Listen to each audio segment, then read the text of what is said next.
Hello, everybody, and welcome to today's live broadcast. And I just want to welcome everyone. If you're watching for the first time, please let us know where you're watching from. We want to know who is here with us. I want to welcome you warmly. Sorry, we are a bit behind on our schedule, but we're here. And today we have a special guest. We'll be looking at single and empowered for successful relationship. Without further ado, let me first of all introduce myself. My name is Amara. And my name is Gospel. And together we co-host on Relationship Builders Forum, a forum where we talk about love, sex, and relationship. In case you're joining us for the first time and you've not subscribed to our YouTube channel, we just want to ask you to please subscribe and hit the notification bell so you know when we put our content. And we are so excited to have this conversation today, and the person we've invited, I know he has so much to offer. He has a lot to share with us, and I'll ask that you just tell us where you're watching from. You can as well bring your questions on board, write your questions in the comment section.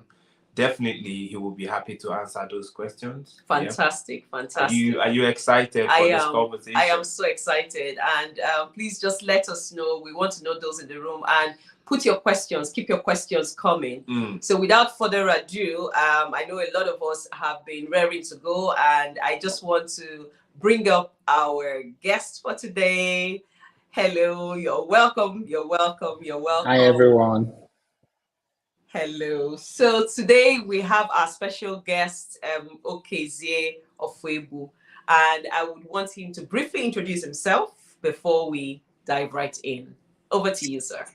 Well, thank you, Gospel. Thank you, Amara, for having me. Okay, my name is Okezie Ofebu. I am a pastor, an entrepreneur, finance person. What else? I love God, and I'm happy to be here. So I think it's a great.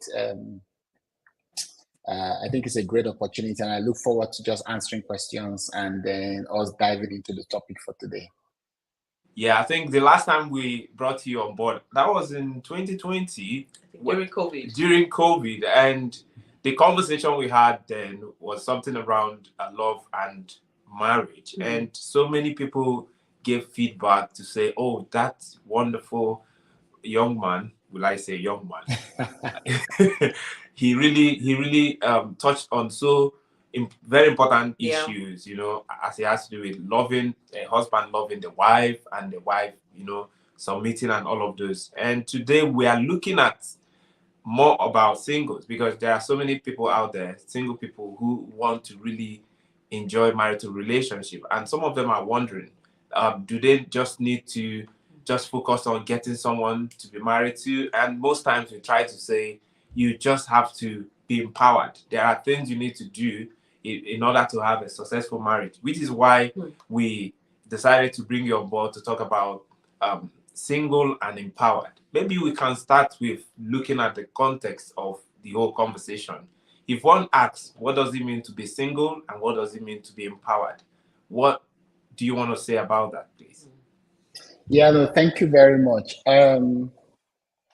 I think what it means to be single and to be empowered is to know who you are and to be on a lifelong pursuit of being the best version of who you are, who you are meant to be. I mean, that's the way I see it. If you do a Google search or something, it might say things about self-care, about protecting yourself, about growing, pursuing your hobbies, pursuing your passions, etc., which is all fine and all fits into the same context. But I think fundamentally, it's important to see that our life is a journey to where, a journey to who you were meant to be. That's how I always describe it. A journey. The way I try to describe it is that there's heaven and there's earth. In heaven, there's a prototype of you. There's the original version of you. There's who you are meant to be. When God invited Moses to build a tabernacle, he told Moses, come and see the pattern that is in heaven. And he now said, replicate exactly that on earth. I kind of have the same concept in my mind of humans, of people. There is your original prototype of who you are, your character, your dreams, your capacity, your competence, your nature, the things you are called to do, your destiny, so to speak. And then you land on earth, and then you are now on a journey to become that. And you discover that, some people are progressing on that journey. Some people are going the opposite direction of that journey. Some people are stagnant and they are not moving. So to be single and to be empowered, in my mind, is to be someone who is on that journey, while you are still single. And therefore, so why then do you get married? The reason you get married is to partner with someone on that journey, so it's to have a partner on the journey, because two are better than one. And then suddenly it changes the whole reason and understanding of marriage. Because if you are not if you don't know where you are going, then every destination is okay, every wind is okay. But if you know your journey, if you know your destination, if you know the prototype of who you are meant to be, suddenly 1,000 other people are no longer the right kind of person for you, because they are clearly in a different direction and in a different journey. So it is so important, that you understand as a single person, this is my journey, this is my life journey. And so the partner you are looking for in marriage is someone who you can partner with in that journey. So I'll say it in two ways. I will say it is, you are looking for someone whom you have understood their own journey and you feel like you can contribute and help them get there. And you're looking for someone who understands your own journey and can work with you and contribute to help you get there. So to be single and to be empowered is to be someone who is dead focused and dedicated on the journey that they are going through in life. And marriage becomes the means to that end. And I will say one more point here. So it then changes, because a lot of people see marriage as an end. Okay, once you don't get married, now you have reached the accomplishment. No, marriage is a means to an end. Is the way to get to the, and what is the end? The best version of yourself, who you were originally meant to be. So marriage becomes, so your job also is the same thing. Your career becomes a means to an end. The church community you are part of becomes the means, and marriage also becomes the means to an end. So, and if you look at it in the Bible, that's exactly what happened. God had created man, God had put him in the garden, God had given him an assignment, and then God discovered, for him to accomplish this assignment, let me give him a helper that will continue in that journey and in that process. So I don't know if that has been helpful. Well, that's amazing. Very important point you put together there, which means if I am single, I don't have to be fixated on getting married. Getting married should not be an obsession. Yeah. It should be just a means. Maybe bringing someone, like you said, into my life in order to possibly enhance my ability to fulfill that end. Exactly. Exactly. So, which means if I don't understand my end, I'm not qualified to be married. Can I? Absolutely. Am I allowed to say that? Yes, yes. In fact, it will be destructive to you and destructive to the person you bring into your life, because then there'll be a lot of conflict. I remember a long time ago, one of my spiritual mentors and mommies, she said to me that marriage is not two people looking at each other. Marriage is two people looking in the same direction. Wow. And going in the same direction. Because if you spend all the time looking at each other, what are you going to be doing?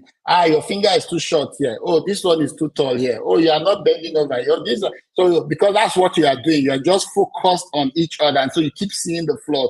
But when you face the direction, okay, this your short finger can help us go faster. And this your long one can help. So you start seeing that your differences are to help you move in that direction and not to hinder you. Wow. That's really loaded, which means Hmm. some people are married, Hmm. they are not moving in the right direction. They are not even fulfilling the end because for them, marriage is the end. And some people are Yes. stuck. Yes. Whereas you have single people who have understood the things you've said now, they are focused on Fulfilling the meeting end. their end, Yeah. Yes. fulfilling their end. And I think, will you say that that's where you find fulfillment, you find happiness, even though you're single? Because we are Yes. looking at empowerment in that direction. What do you have to say on that? Yes. In fact, I say in my notes here, I said to get to heaven is really to get as close as possible to the version of yourself in heaven. That's what it means to get to heaven. Because C.S. Lewis says, except you are a certain kind of person, no external environment can make a heaven for you. So let me explain what that means. If you are not a certain kind of person, I can put you in heaven and you turn the place to hell. You quarrel with everybody, you fight with everybody, you kick out everybody. But why? Because you are not a certain. So that's why heaven is for certain kinds of person, and you need to be a certain kind of person for you to be in heaven. Which therefore means that happiness is progressively becoming who you were meant to be, and that's the reason why when you got that admission into the university, you were happy because it was a progress in that direction. And then after a while, but if you stayed in that part one for 10 years, you become unhappy because you are no longer making progress to where you are meant to be. So the closer we are to getting to the prototype, to the version that God has in mind of us in heaven, in capacity, in character, in quality, in the things we do and our accomplishment, the more we are experiencing joy and happiness. So you can be very happy as a single person because you are progressing. And the only thing you'll be worried about is, oh, I wish there was. In fact, let me put it this way: an empowered single, the only thing that makes them unhappy is they're like, I wish I could share this thing I'm experiencing with somebody. I'm making so much progress. I'm growing so much. I need to find somebody to share it with. They are not unhappy because my life is a mess. Someone should come and lift me up. So they are happy because C.S. Lewis, also quoting C.S. Lewis again, he said that the reason why we sing praises is that what you enjoy, the completing of enjoyment is sharing it. That's the reason why when you travel to when you travel to Paris all alone, you don't enjoy it as much as if you travel to Paris with somebody else that you can share it with. And that's why people they travel and they post pictures so that people can share in the thing they're experiencing. So an empowered single is actually someone who is so happy and so joyful that they're looking for people to share that or someone to share that joy with. Yeah. Wow. Okay, I think, no, go on. I think you made a lot of points, and a lot of what you've said now resonates with some of the things that our audience have been putting forward. A lot of times people get married for personal reasons, for selfish reasons. And the last quote right there is just, why would I want to have something so beautiful and want to share that by myself and not share that with someone else? And that's so powerful. Foundation for Family Affairs actually captured one of the things you said. You said, if you're not a certain kind of person and I put you in heaven, you will turn that place to hell. That's really so profound. That's really profound. Then you've talked about empowerment, single empowerment. What exactly does it mean to be empowered? Yeah.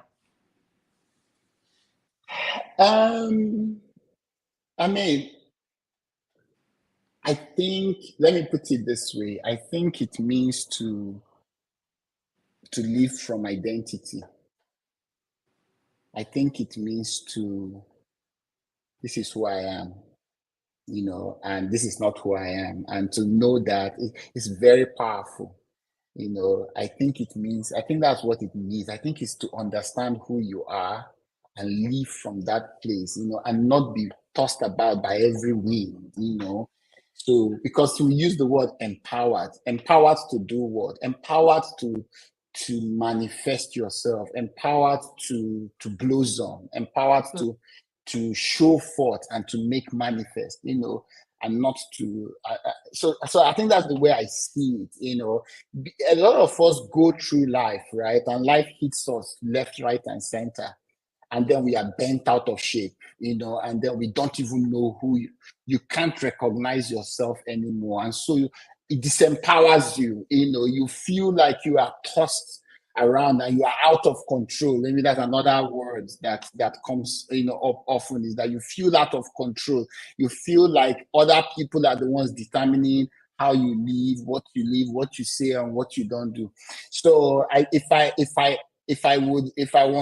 to rephrase that word and redefine it, I would say is to know who you are and live from there, so that at the end of the day, somebody will come and say, why are you not doing this? He said, that's not who I am. Or why are you pursuing this like this? That's the kind of person that I am, because you know that. And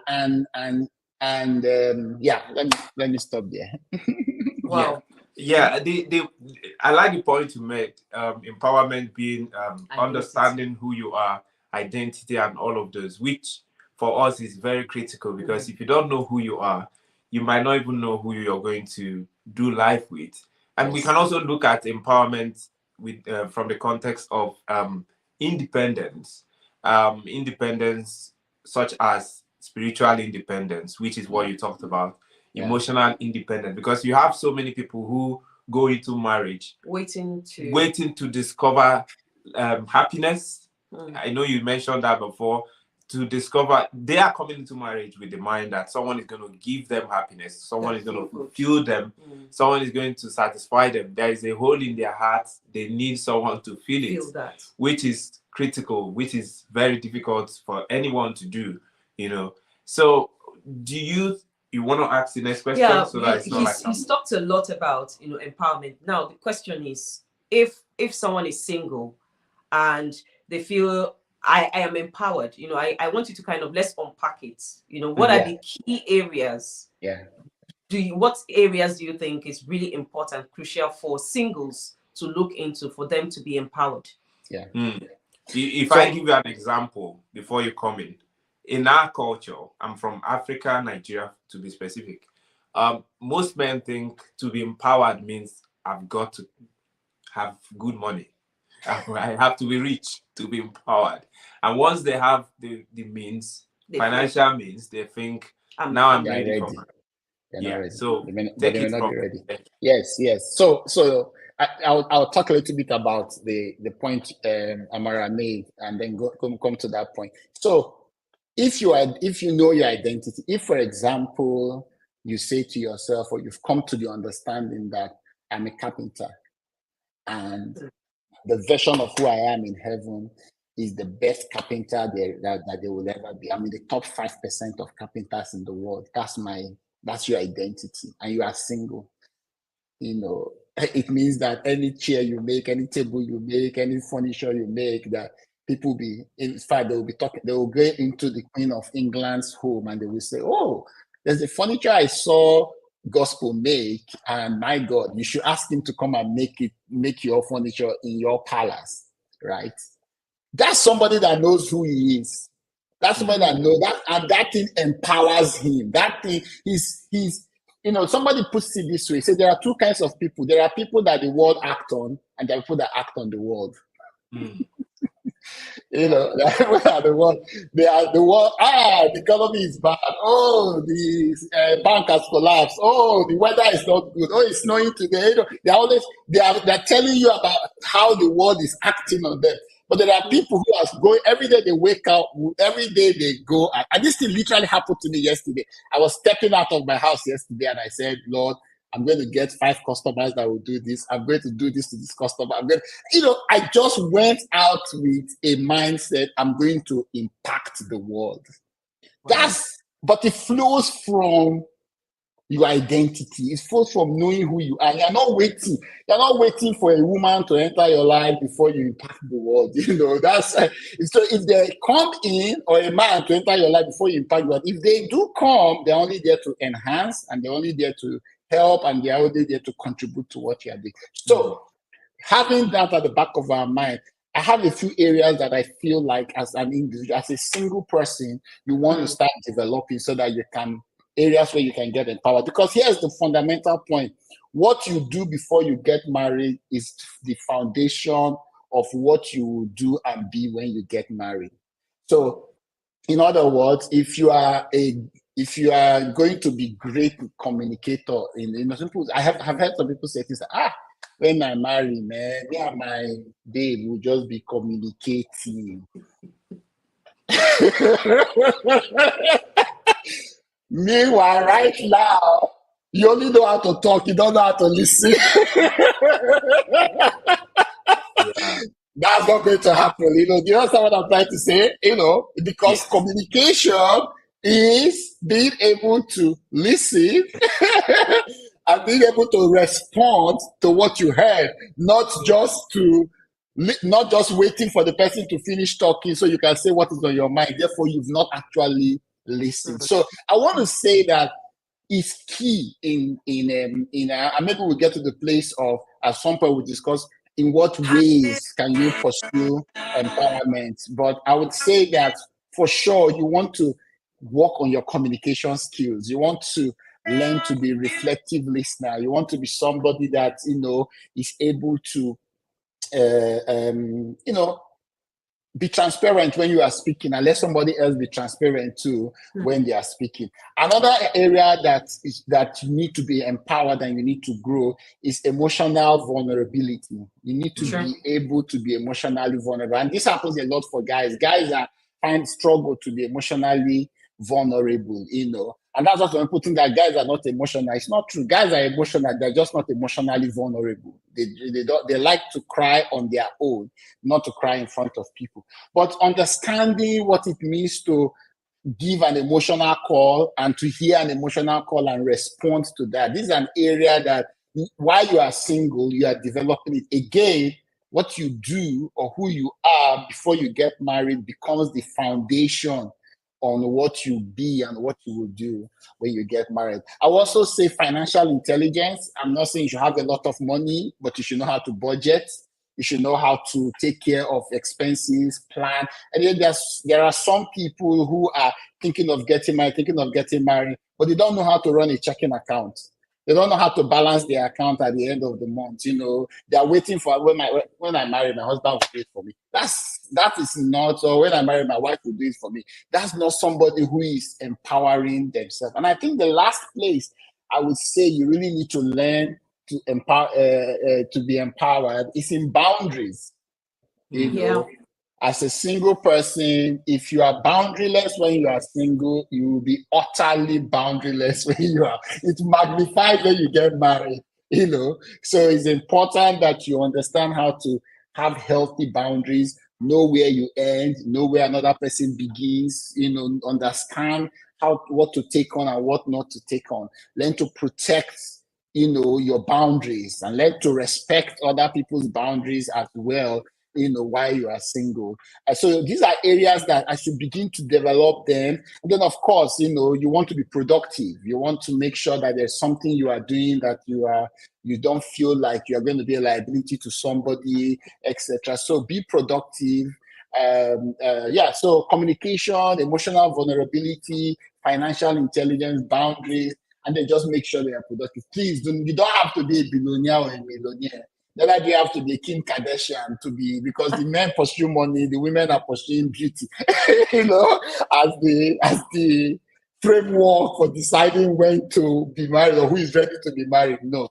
If you are a great communicator, if you know how to be a friend, that's another thing I would like to even add there. Because marriage at the heart of it is friendship. I'm sure if they ask Gospel and Amara, the biggest thing about both of you is that you guys see yourselves as friends. At the end of the day, he's my friend, he's my friend. But if you don't know how to be a friend, the Bible says he that would have friends must show himself or herself friendly.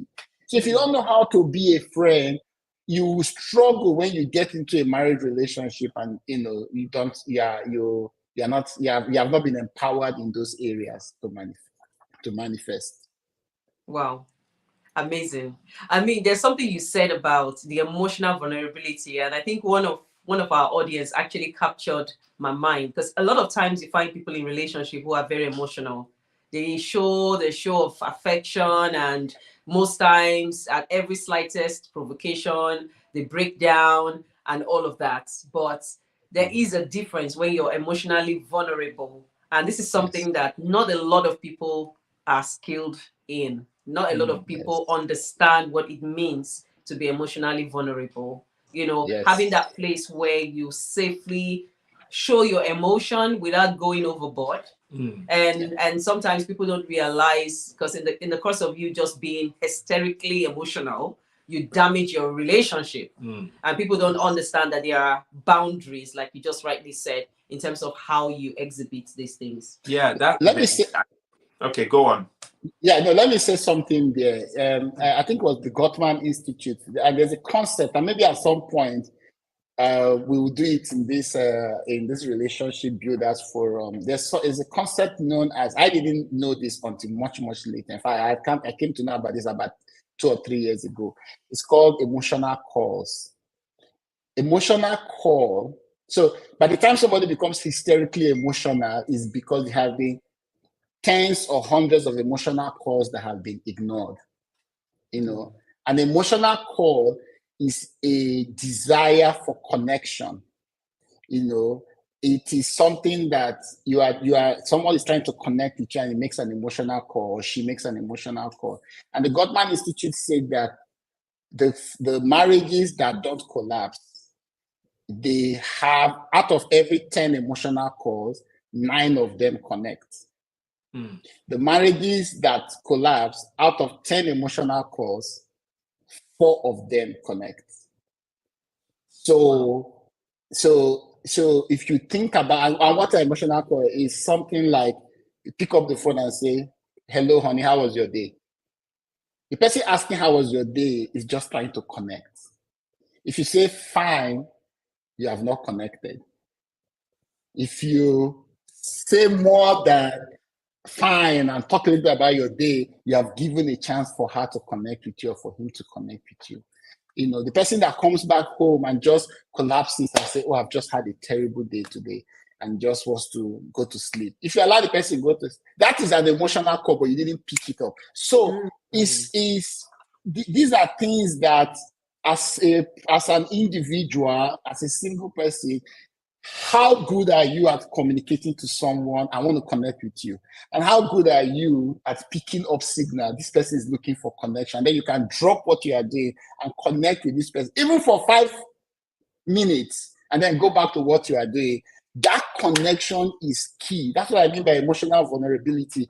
You know, a lot of us, we are struggling with connecting with people. People are trying to connect to us. They are not connecting. You try to connect. You don't know how to communicate your cause. And so you are in island. We're living in islands, and we are struggling. So as single persons, now is the time to start practicing how to connect emotionally. Wow. I think that's a deep. That is profound. Deep talk there. I think that's a secret as well. It is. Because think about, secret. I'm actually looking at this literally. When you're calling somebody and the person doesn't pick up, or when the call drops. Or the person is disconnected. You you feel the disconnect. You feel it. You feel it. Yeah. And I also want to say that for singles who are also looking for who to get married to, that's a sign. That's an opportunity for you to key in and connect with someone. And anyone who gives you the opportunity, you want to take it to the next level. I think you wanted to say something there. Yes, somebody called it the mythos. He calls it that the MYTHOS, like mythos, but it's a mystery. It's a mysterious connection that you have with somebody, because this person gets you and you get the person, and it's constantly happening. You know, sometimes we say, before I say something, the person has heard the thing I'm trying to say, or before I act in a certain way, you know, the person calls me. It's so critical that, you know, that's what friendships are meant for. And you know, the funny thing about this, the funny thing about this is that it's not by beauty of 6 packs. It's not by quality. It's not my money in the bank account. So you have this guy who has all the money in the bank account, and you are all this one.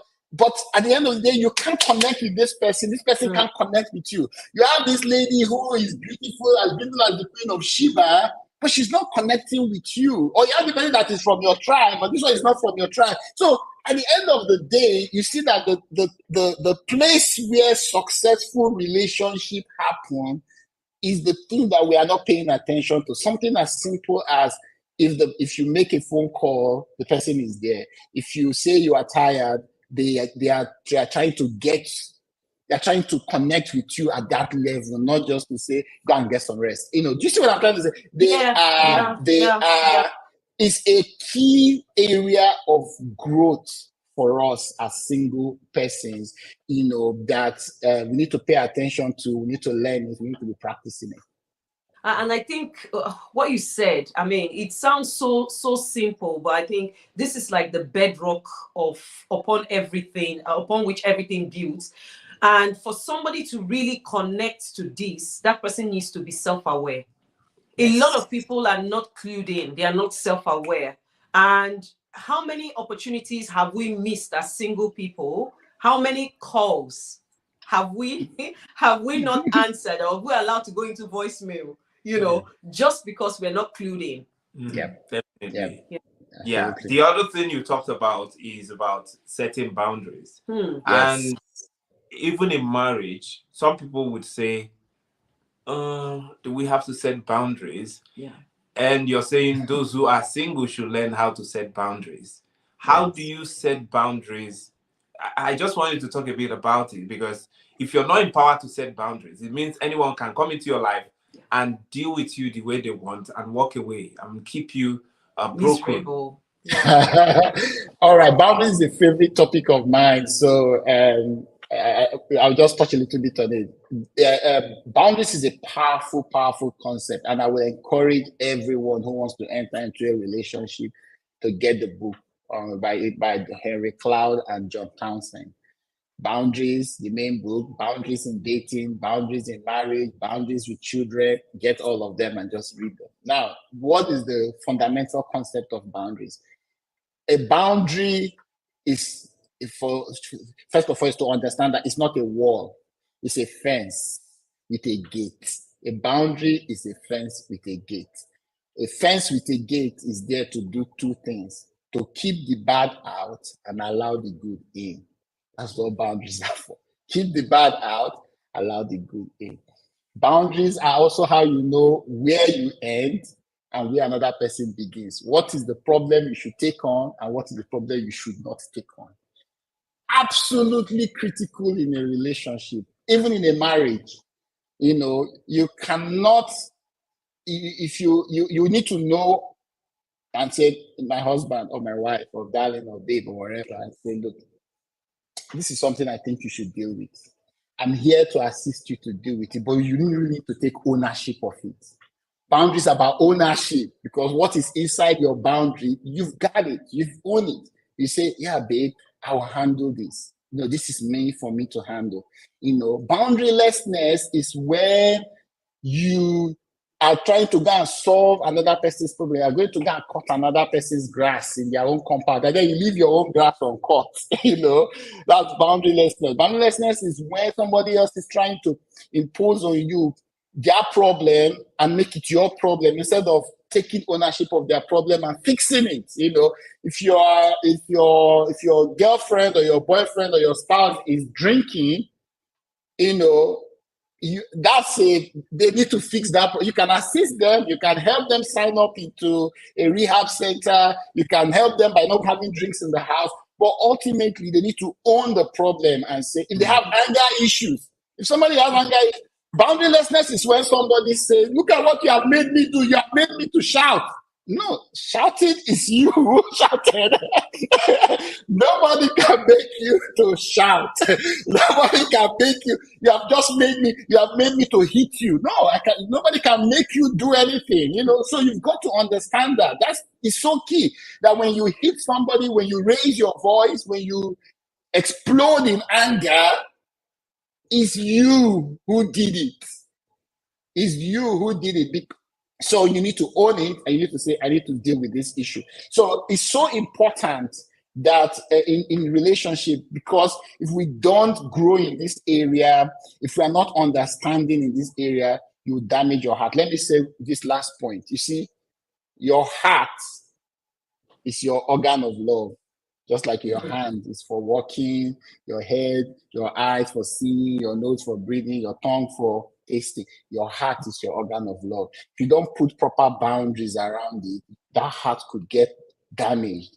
That's where some people now, something that happened to them 5 years ago, the trauma that they've experienced, a new person comes in and they are inflicting that same pain on that person. Why is that? Because their heart had been damaged. There wasn't they didn't protect it in boundaries. So it's important to have boundaries. It's important to not allow things that are not helpful into your system, into your life.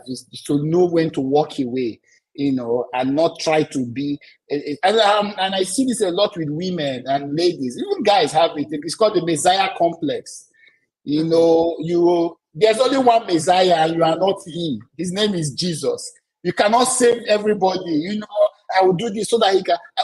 If I'm in his life, he will change. No, let him change. Then he can come into your life. Don't try to be a Messiah for everybody. All right, let me stop speaking there. But I'm sure you get the concept. Absolutely. Yeah, I think you've said a lot of things that we don't have the time to explore further. For instance, we will have to talk about boundaries in marriage, because I think that's a very important thing. And then that emotional core thing is really important. We look at it extensively. I agree. Yeah, but then we are talking about this, and someone already is married. Maybe the person didn't really understand all of this before the person got married, and the person now is feeling, I am married to someone who is not empowered, who is not independent. Emotionally, the person is depending on me for everything. Just like you said, the person wants you to pick her up, make her happy. When she's not happy, she's accusing you of making her life miserable. What do you think the person should do? Who is the person now? The person who is the person. You can look at it both ways. But let's look at it from the point of the man or the woman who is married to the person who is not empowered. And then who is not empowered. What can the person as well do to help the relationship work, if it's going to work? So I'm going to be as sensitive as I possibly can, because this is a very touchy subject, and some of those persons may be are listening to this. The first thing I would say is that there is a mindset, and there is a behavior, and there was a way of living that led to that situation, right? So let me put it this way. If you understood boundaries, if you were empowered, and you ran into somebody who was disempowered and did not understand boundaries, chances are you will look at that person and say, I don't think I can get married to this person. You would that relationship, even if it started, it will end at some point, because you understand certain things. You understand, if you be dating somebody, let's say you are dating someone and the person begins to, a classic example is you're dating this person, and in this relationship, you are the archbishop of the relationship. If we are praying, you are the one that brings the prayer. If we are reading the Bible, you are the one that reads the Bible. If we are going to church, you are the one that motivates. It's like you are the one that is just dragging and carrying this person along in the things of God. If you understand the things we are talking about, at some point you will say, I can't get married to this person.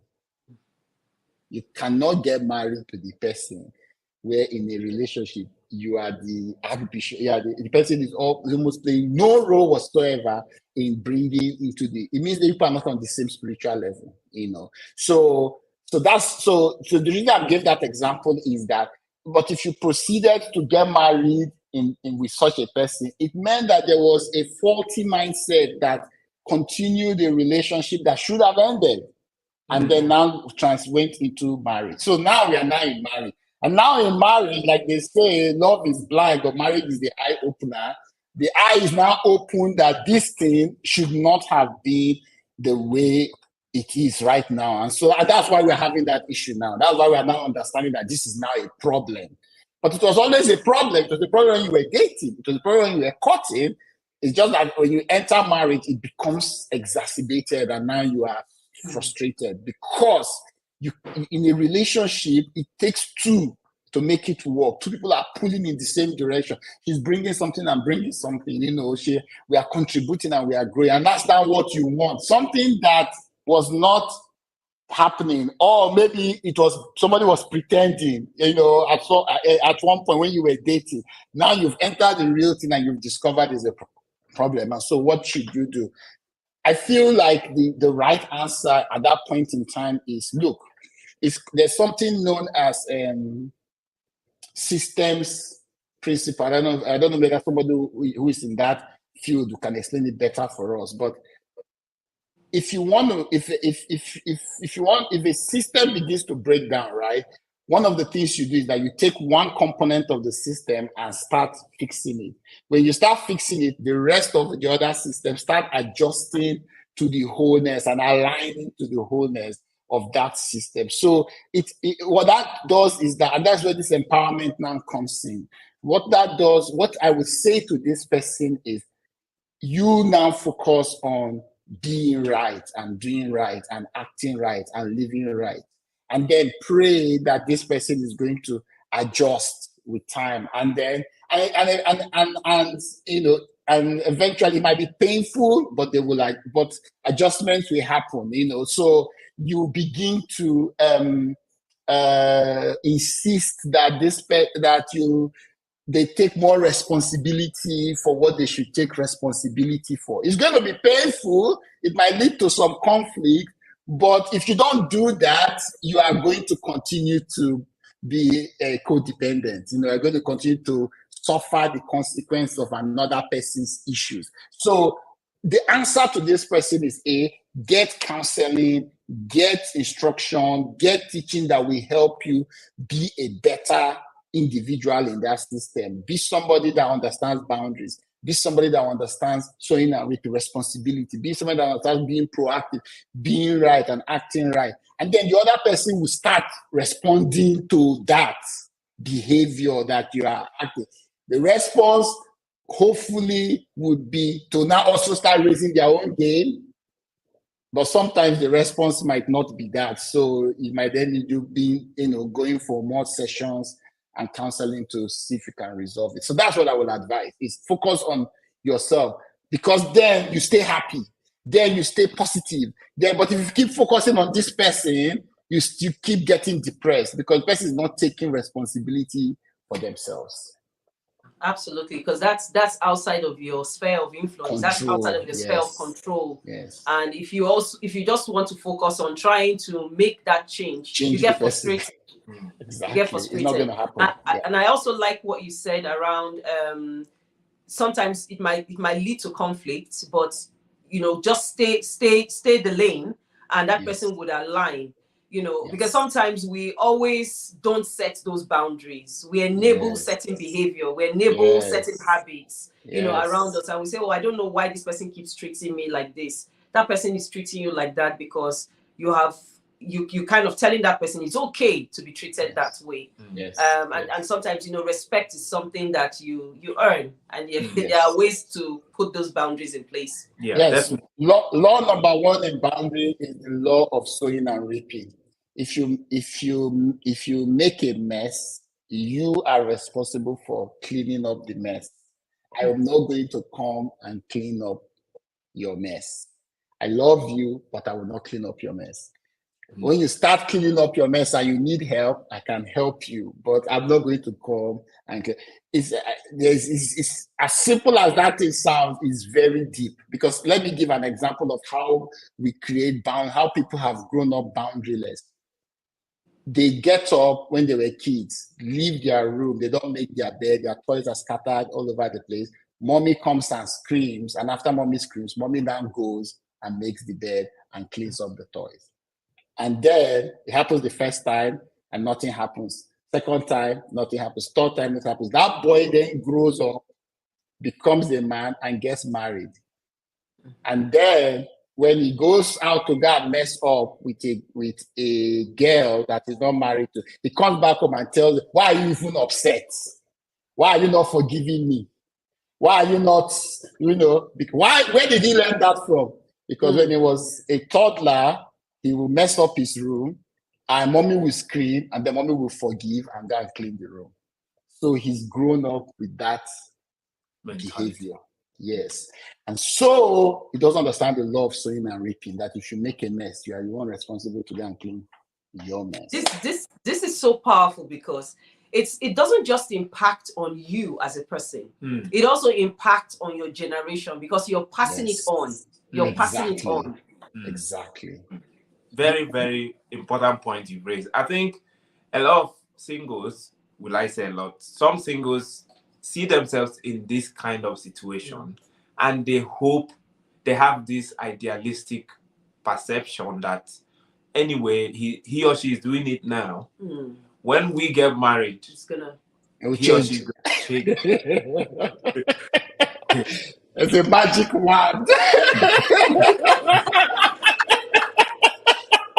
But it's possible. It's possible that the person is going to change, but you cannot guarantee that change. Let me make a point there. It is possible that the person is going to change, but let me phrase it this way: the person will only change when a catastrophic, climatic, apocalyptic thing happens to them.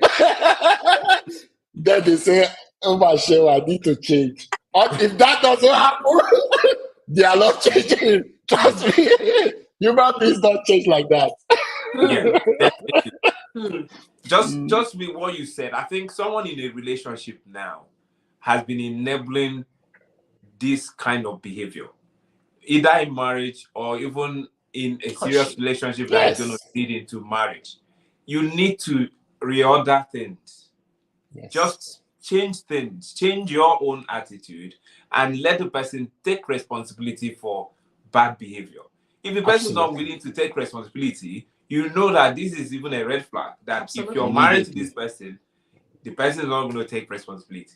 Even in marriage, maybe because you don't want the relationship to break up, you don't want to be seen as a bad spouse, and you're taking on the Messiah position in the marriage. Messiah complex. You're not God. You're not going to solve the problem of the whole world. So I think it's good to set that boundary. Maybe they might have to have a conversation. Say, enough of this. From now henceforth, if you do this, this is my position. What do you want to say? I think, see, this kind of has a massive impact on people's well-being. A lot of people don't realize how much their mental health has deteriorated just by allowing the relationship to run wild. Without even when you have a garden, you have to tame it. You have to make sure that things are properly kept. And sadly, sometimes we just trivialize certain things in our relationship and leave it to default setting and hoping that things are going to change. And of course, being people of faith, we sometimes resort to prayer. And saying that, prayer is going to fix it. I'm going to pray and God is going to. Of course, I do not trivialize the place of prayer. But like you said, there are certain positions that people need to sort of take responsibility, because there are things that God will not leave heaven to come and do for us. Let me say something here. One of the cliches that is used to justify this and things keep going from bad to worse is, after all, nobody is perfect. After all, nobody is perfect. So, and I say, yes, I agree. But nobody stays imperfect. Everybody is working to get better. So it's not a question of nobody is perfect, or it's not a question of whether somebody is perfect or somebody is not perfect. It's a question of what is the effort the person is making to get better. That's what you are measuring. You're not measuring how bad the person. In fact, I would say, give me a very bad person that I see is making effort to get better, than give me a saint that has stopped making effort. Because give me a man that is making effort to get better. Because they say that I stop making effort, it means that they've gotten to the point where they're not in pursuit of the journey. Remember, we started by saying a journey of, they're no longer in pursuit of a journey. So this is what I would say. If you are in that kind of a relationship, you go to the person and you say, this person, this is what you have done, right? I am not going to tell you what to do to fix the problem. Tell me what you want to do to fix the problem. And then the person will say, I want to do this, I want to do this, I want to do this, I want to do this.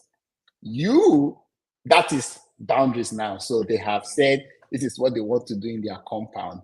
What is in your power now is to look at what they have said they will do and ask yourself, is this thing something you are willing to live by? Have they really made? Because somebody might say, okay, I'm going to throw away my phone. You just say some flimsy things, and then they are not serious. So you just tell them, well, this is what you want to do. Here's my own action. I cannot live with this.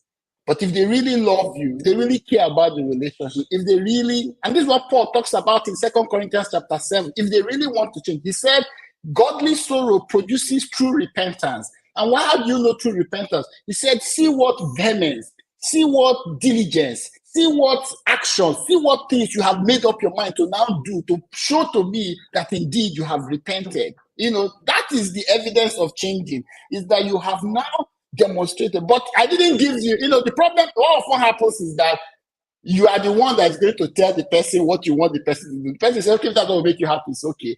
And the person never does it.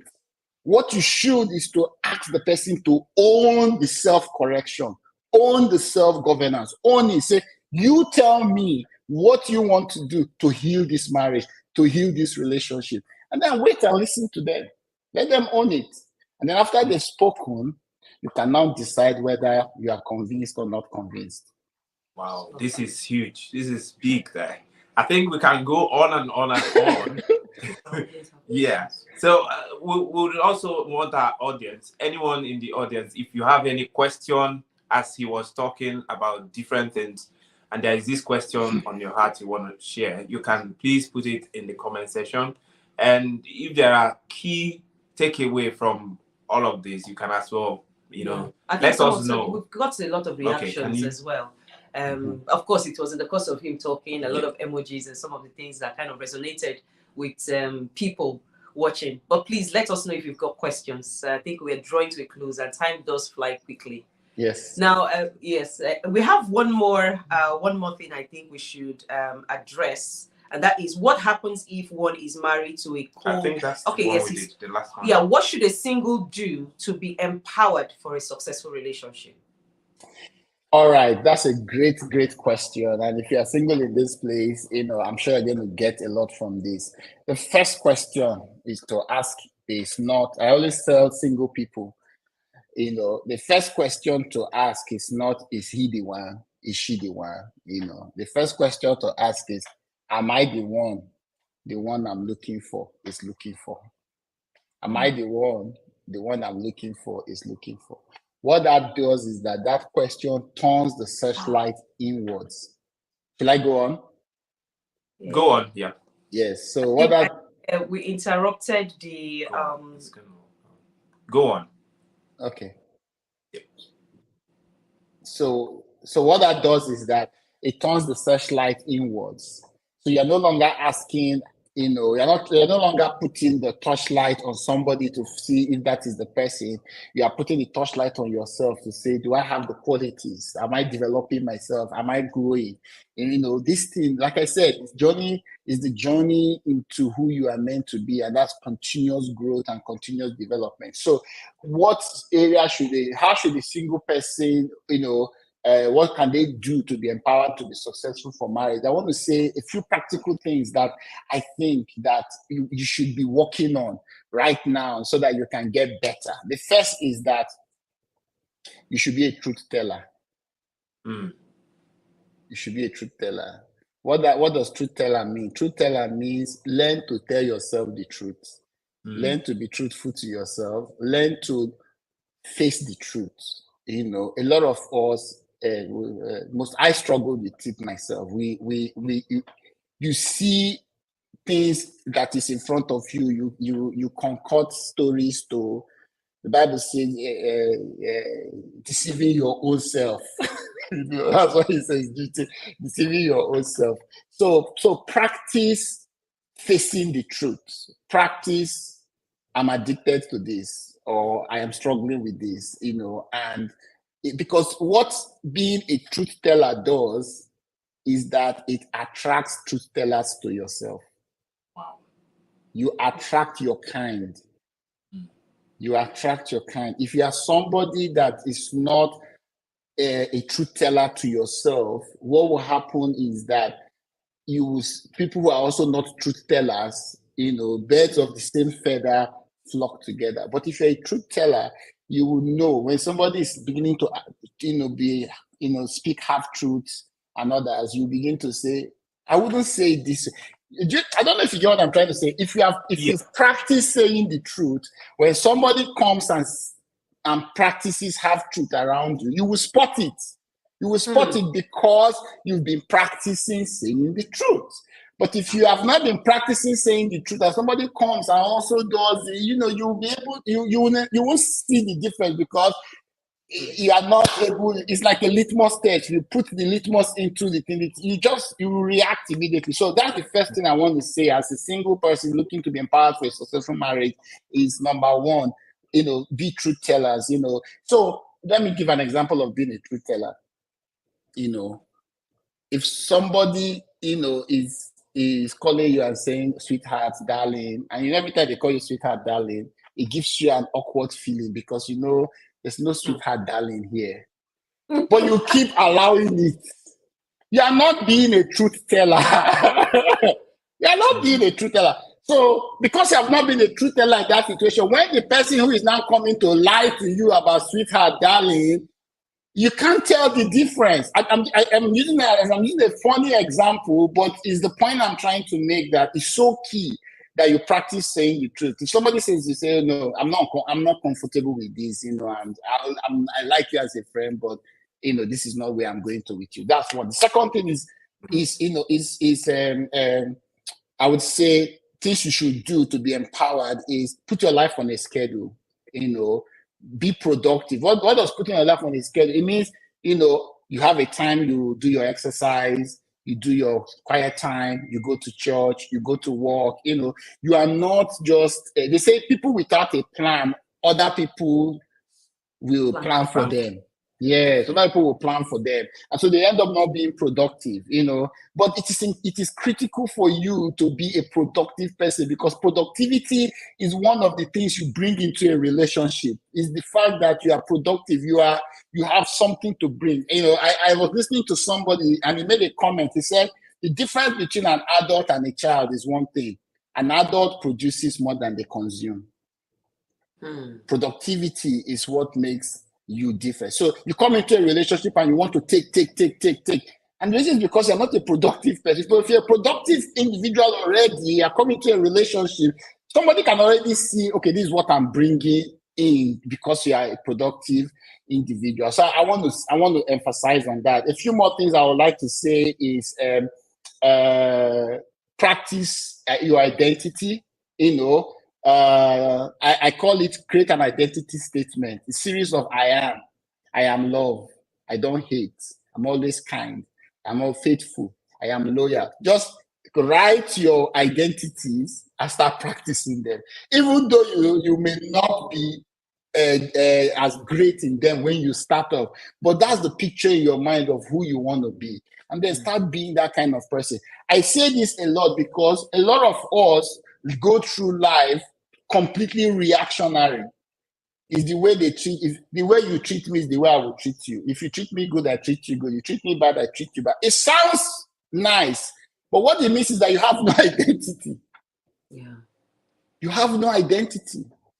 I've told myself I'm always going to be kind. If you like, be unkind to me, but you're not going to make me unkind to you.